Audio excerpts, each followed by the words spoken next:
Hello friends, स्वागत है आपका यूटेरिया पे। मैं प्रवीण कुमार आप लोगों का स्वागत करता हूं। आज के इस वीडियो में जो है मौर्योत्तर काल का वीडियो।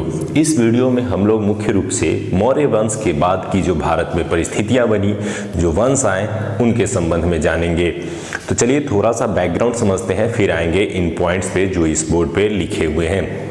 मौर्य वंश में मूल रूप से दो प्रमुख शासक हुए, एक चंद्रगुप्त मौर्य जिसने साम्राज्य को एक विस्तृत रूप दिया, और दूसरा अशोक जिसने इसको और बड़ा किया और साथ ही साथ इसे धार्मिक स्वरूप प्रदान किया। लेकिन मौर्य वंश के बाद के शासक उतने मजबूत नहीं हो सके। परिणामतः बृहद्रथ तक जाते जाते साम्राज्य धीरे धीरे यह छोटा होने लगा। परिणाम ये निकला कि अंतिम शासक बृहद्रथ की हत्या उसके खुद के सेनापति पुष्यमित्र शुंग ने कर दी, और इसके परिणाम स्वरूप मौर्य वंश के समाप्ति के पश्चात एक नए वंश की स्थापना हो गई जो शुंग वंश के नाम से जानी जाती है। इस वंश के स्थापना के पीछे भी कई प्रकार की कहानियां प्रचलित हैं। जैसे शुंग जो थे वो ब्राह्मण थे, तो कहा जाता है कि जब मौर्यों ने बौद्ध धर्म को बहुत ज़्यादा प्रोत्साहित किया तो ब्राह्मण उससे दुखी थे, और उन्होंने ब्राह्मण धर्म को फिर से आगे लाने के लिए, वैष्णव धर्म को फिर से आगे लाने के लिए, बौद्ध धर्म को पीछे धकेलने के लिए उन्होंने मौर्य वंश का समापन करके एक ऐसे वंश की स्थापना की जो वैष्णव और ब्राह्मण धर्म से संबंधित था। तो मौर्यों के बाद भारत में दो तीन ऐसे वंश देखने को मिलते हैं जिनकी स्थापना कुछ ब्राह्मण शासकों द्वारा की गई थी। तो आज की वीडियो में हम लोग ब्राह्मण शासकों को पढ़ेंगे और उनसे जुड़े हुए कुछ वंश को पढ़ेंगे। इसीलिए यहाँ पे हेडिंग भी आपको दिखाई दे रहा होगा कि मौर्योत्तर काल में कुछ ब्राह्मण साम्राज्य या ब्राह्मण वंश उभर करके सामने आए। कई एग्जाम में ऑप्शन दे दिए जाते हैं कि निम्नलिखित में से कौन ब्राह्मण साम्राज्य नहीं था, तो उसको पहचानने के लिए आपको ये याद होना चाहिए कि कौन कौन से ब्राह्मण साम्राज्य थे। तो इन्हीं परिस्थितियों में ये छोटे छोटे वंश उभर करके आए, और कोई विस्तृत साम्राज्य फिर गुप्त काल तक भारत में नहीं बन पाता है। तो आज के वीडियो में हम लोग स्पेशली मौर्य वंश के बाद जो प्रमुख ब्राह्मण साम्राज्य उभर करके आए, जो मगध और मगध के बाहर के थे, उन्हें स्पेशली रूप से पढ़ेंगे। तो आइए सबसे पहले हम लोग पढ़ते हैं शुंग वंश को। शुंग वंश के संबंध में कुछ इंपॉर्टेंट पॉइंट्स है जो ऑब्जेक्टिव की दृष्टि से बहुत महत्वपूर्ण है, उनको मैंने पेन डाउन किया है। इसे एक बार मैं बताऊंगा, आप लोग आसानी से इसे याद कर पाएंगे।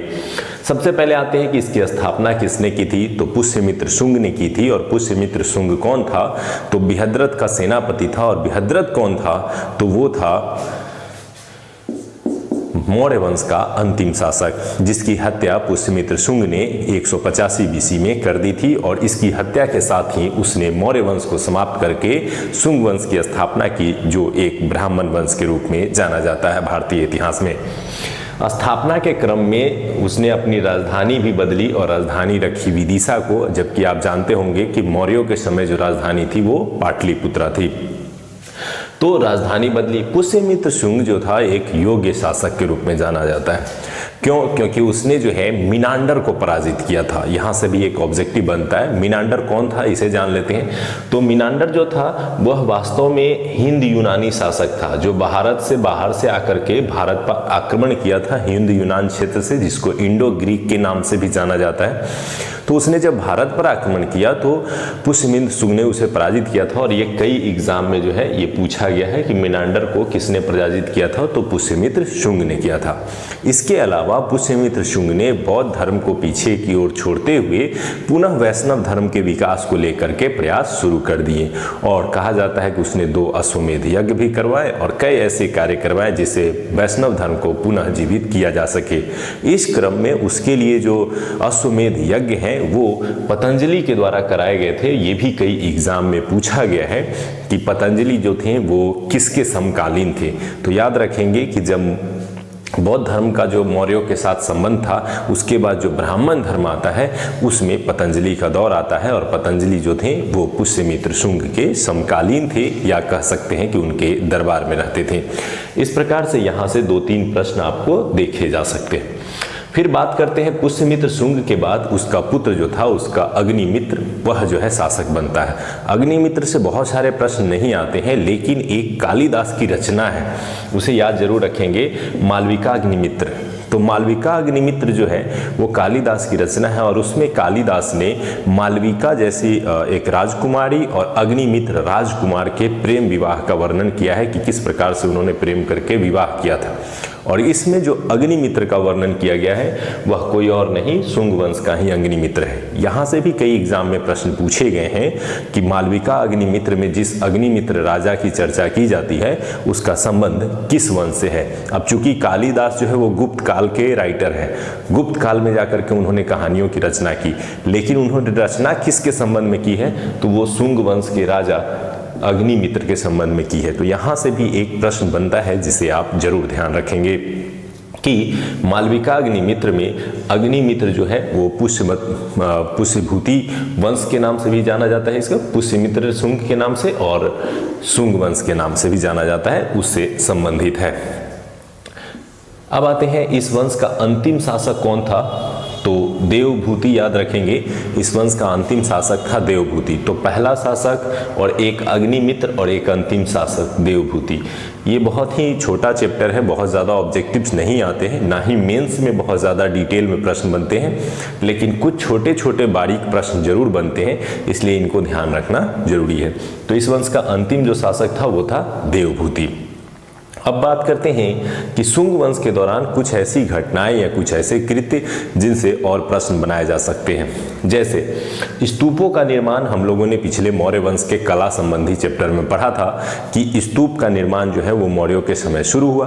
उस स्तूप के चारों ओर जो है रेलिंग दिए जाते थे, वो रेलिंग बनाए जाते थे लकड़ी के, लेकिन इसी काल में आकर के वो रेलिंग जो है वो पाषाण अर्थात पत्थरों के बनाए जाने लगे। तो यहाँ से भी क्वेश्चन पूछता है कि स्तूप के चारों ओर बनाए जाने वाले रेलिंग्स किस काल में पत्थर के रूप में बनाए जाने लगे थे। तो पुष्यमित्र के समय जो ये शुंग वंश है उसी के समय ये शुरू हुआ था कि पत्थरों के रेलिंग बनाने की प्रक्रिया प्रारंभ कर दी गई थी। इसके अलावा जो वैष्णव धर्म पीछे छूट गया था और बौद्ध धर्म आगे आ गया था, पुनः बौद्ध धर्म को पीछे की ओर भेजना और वैष्णव धर्म या ब्राह्मण धर्म को आगे लाने की प्रक्रिया जो है पुनः कहाँ से प्रारंभ होती है, तो यह शुंग वंश के टाइम से ही प्रारंभ होती है, जो धीरे धीरे बढ़ती चली जाती है। और फिर से जब गुप्त काल आता है तो गुप्त काल में आकर के फिर से वैष्णव धर्म जो है भारत में सबसे अग्रिम धर्म श्रेणी में आ जाता है। तो ये कुछ बेसिक पॉइंट है। इसके अलावा एक मनुस्मृति का नाम आपने सुना होगा कि प्राचीन स्मृतियों में से है और मनुस्मृति की रचना मनु ने की थी और इसमें सामाजिक विधि व्यवस्था का वर्णन है। कई बार क्वेश्चन भी आता है कि मनुस्मृति का संबंध किससे है, तो इसमें सामाजिक कानूनी व्यवस्था से जुड़े हुए मुद्दों को जो है दर्शाया गया है। और इस मनुस्मृति की रचना का जो काल है वही काल शुंग का माना जाता है। तो कई बार पूछा जाता है प्रश्न कि मनुस्मृति की रचना किस काल में हुई थी, तो लगभग शुंग वंश का जो काल था 185 BC के बाद का दौर जो लगभग 73 या 75 BC तक चला था, उस दौर के बीच के ही समय में इस मनुस्मृति की रचना जो है वो की गई थी। तो शुंग वंश से रिलेटेड ये पॉइंट्स हैं, इनको एक बार फिर से मैं रिपीट कर देता हूँ, इसमें बहुत ज़्यादा नहीं कुछ था। अंतिम मौर्य शासक बृहद्रथ की हत्या करके पुष्यमित्र शुंग ने शुंग वंश की स्थापना की। उसने अपनी राजधानी पाटलिपुत्रा की जगह विदिशा को बनाया। उसके दरबार में पतंजलि नामक व्यक्ति रहते थे जिन्होंने अश्वमेध यज्ञ भी करवाए थे। इसके अलावा मिनांडर को पराजित करने वाला पुष्यमित्र शुंग था, जो मिनांडर कहाँ से आया था, हिंद यूनान क्षेत्र से आया था। अग्निमित्र से संबंधित एक पॉइंट है कि मालविका अग्निमित्र जो कालिदास की रचना है, उस रचना में जो अग्निमित्र जो हीरो है या नायक है वो वास्तव में किस वंश से संबंधित है, तो शुंग वंश से संबंधित है। इसके अलावा अंतिम शासक कौन थे, तो देवभूति थे। और यहाँ पे 2-3 और पॉइंट थे, जैसे वैष्णव धर्म का पुनरुत्थान शुरू होता है, मनुस्मृति की रचना का काल था, और जो स्तूपों के रेलिंग्स थे वो कब पाषाण के हो जाते हैं, तो शुंग वंश के काल में ही ये पाषाण के रूप में होना शुरू हो जाता है। अब आते हैं अगले पॉइंट की ओर। अब हम लोग पढ़ते हैं इसके बाद किस वंश की स्थापना हुई। तो जिस प्रकार से पुष्यमित्र शुंग ने अपने राजा की हत्या करके एक सेनापति के रूप में होते हुए भी उसने राजा की हत्या की और वंश की स्थापना की, सेम उसी तरह की परिस्थितियां बनी जब शुंग वंश के अंतिम शासक देवभूति की हत्या वासुदेव ने कर दी। अब यहाँ पे कई बार ये छोटे छोटे नाम हैं, इनमें कन्फ्यूजन होता है, तो इसे याद रख सकते हैं। यहाँ है देवभूति, इसमें पहले देव लगा हुआ है, और यहाँ क्या है, वासुदेव, इसमें बाद में देव लगा हुआ है। तो जिसमें पहले देव लगा हुआ है वो पहले आया था, और जिसमें बाद में देव लगा हुआ है वो बाद में आया था। तो आसानी से आप याद रख सकते हैं कि कन्न वंश जो कि एक ब्राह्मण वंश ही था, इसमें भी वासुदेव ने अपने राजा देवभूति की हत्या करके जो है कन्न वंश की स्थापना की। तो कन्न वंश भी एक ब्राह्मण वंश के रूप में जाना जाता है। तो वासुदेव ने कन्न वंश की स्थापना की, उसने देवभूति की हत्या की और एक नए ब्राह्मण वंश की स्थापना की। इसमें जो अंतिम शासक था वो सुशर्मा था। वो शर्माते हुए अपने वंश को छोड़ करके चला जाता है, क्योंकि इससे ज़्यादा पॉइंट आते नहीं हैं, क्योंकि इस समय तक जो मगध का साम्राज्य था वो इतना कमज़ोर हो गया था कि इसकी सीमाएं जो हैं वो केवल पाटलिपुत्र क्षेत्र तक ही सीमित हो गई थी। तो पटना के क्षेत्र तक आसपास में ही सीमित होकर के ये साम्राज्य रह गया था, और धीरे धीरे कमज़ोर होते साम्राज्य से जो इसके दूर दूर के हिस्से थे वो इनसे बाहर निकलने लगे थे। बाहर निकलने वाले क्षेत्र में आंध्र प्रदेश का जो क्षेत्र था, दक्षिण भारत का जो क्षेत्र था वो बाहर निकल चुका था। कलिंग की बात करें तो कलिंग पुनः स्वतंत्र हो चुका था, और पश्चिम भारत भी अब विदेशियों के आक्रमण से वह भी भारत के कब्जे से बाहर हो गया था। तो इस तरह से अब वंश सिकुड़ करके बहुत छोटा पाटलिपुत्र तक बचा था, वो भी कन्न वंश की स्थापना के साथ ही समाप्त हो जाता है। तो चलिए फिर से थोड़ा एक बार देख लेते हैं। कन्न वंश की स्थापना वासुदेव ने की, इसके अंतिम शासक सुशर्मा थे, और इनका जो सीमा क्षेत्र था अब मात्र पाटलिपुत्रा के आसपास तक ही सीमित होकर के रह गया था। अब बात करते हैं सातवाहन वंश। यह भी एक ब्राह्मण वंश था। ये तीनों ही वंश जो आप देख रहे हैं ये तीनों ब्राह्मण वंश हैं। तो आते हैं इस सातवाहन वंश की ओर। तो इससे पहले थोड़ा सा समझ लेते हैं कि जब अशोक की मृत्यु हुई तो अशोक की मृत्यु के बाद कमज़ोर होते साम्राज्य में दक्षिण भारत का जो क्षेत्र था वह भी अपने आप में धीरे धीरे स्वतंत्र होने लगा। तो दक्षिण भारत के महाराष्ट्र और आंध्र प्रदेश के क्षेत्र में एक वंश का विकास होता है जिसे हम लोग सातवाहन वंश के रूप में जानते हैं। तो कई बार इसका क्षेत्र भी पूछता है। तो महाराष्ट्र और आंध्र प्रदेश का क्षेत्र अगर आपसे नदी के रूप में पूछा जाए तो कृष्णा और गोदावरी का जो क्षेत्र था वास्तव में उन्हीं क्षेत्रों में सातवाहन वंश का विकास हुआ था। तो इसके संस्थापक कौन थे? तो इसकी स्थापना सिमुक नामक व्यक्ति ने की थी। और सातवाहन और सिमुक, यहाँ से आप याद रख सकते हैं कि सिमुक ने सातवाहन वंश की स्थापना की। सातवाहन वंश की राजधानी कहाँ थी? तो प्रतिष्ठान थी, जो प्रतिष्ठान महाराष्ट्र में पड़ता था। और इनकी सीमा क्षेत्र भी कहाँ थी? तो कृष्णा गोदावरी के बीच महाराष्ट्र और आंध्र प्रदेश के क्षेत्र में था। इन्हें आंध्र सातवाहन कह के भी पुकारा जाता है और आंध्र सातवाहन के नाम से भी जाना जाता है। तो इसे आप याद रख सकते हैं। इस वंश का जो सबसे प्रतापी राजा हुआ, जो सबसे प्रमुख राजा हुआ, उसका नाम था गौतमीपुत्र सातकर्णी। यहां से भी क्वेश्चन पूछा है कि गौतमीपुत्र सातकर्णी किस वंश से संबंधित थे? तो सातवाहन वंश से संबंधित थे और इस वंश के सबसे प्रमुख और प्रभावशाली शासक के रूप में जाने जाते हैं। इन सातवाहनों के राजाओं से बहुत कम प्रश्न पूछे जाते हैं। ये गौतमीपुत्र सातकर्णी और सिमुक से मुख्य रूप से प्रश्न पूछे जाते हैं, इसके अलावा प्रश्न नहीं पूछे जाते हैं। लेकिन इनकी व्यवस्थाओं से कई प्रश्न बनते हैं जो आज तक कई एग्जाम में पूछे गए। जैसे सातवाहनों ने क्या किया कि ये सातवाहन भी ब्राह्मण थे, तो इन्होंने क्या किया कि जो ब्राह्मण पूजा पाठ करते थे या ऐसे धार्मिक कार्य करते थे उन्हें इन्होंने वेतन के बदले में या उनके भिक्षा के बदले में भूमि दान देना शुरू किया। और ये क्या करते थे कि वैसे उपजाऊ क्षेत्र, जैसे एक गांव हुआ, ये उनको दे देते थे और बोलते थे कि इस गांव से जितना भी लगान प्राप्त होगा ये आप रख लेना।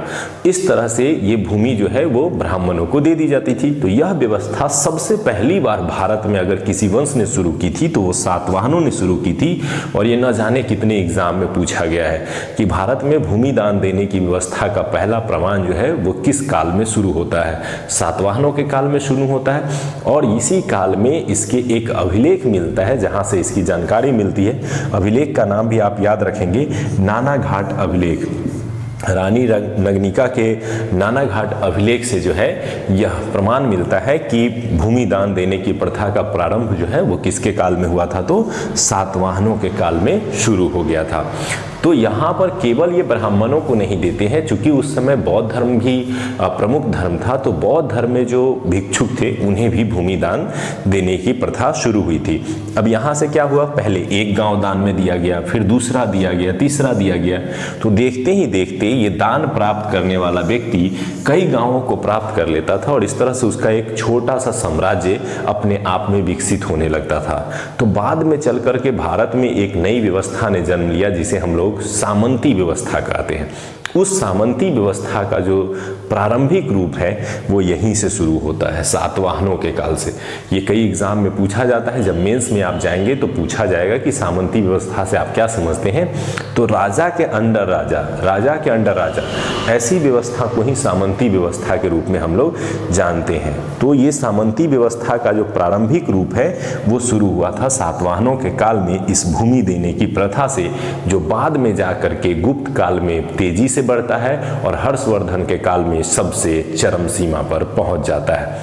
तो इन पॉइंट्स को आप थोड़ा ध्यान में रखेंगे।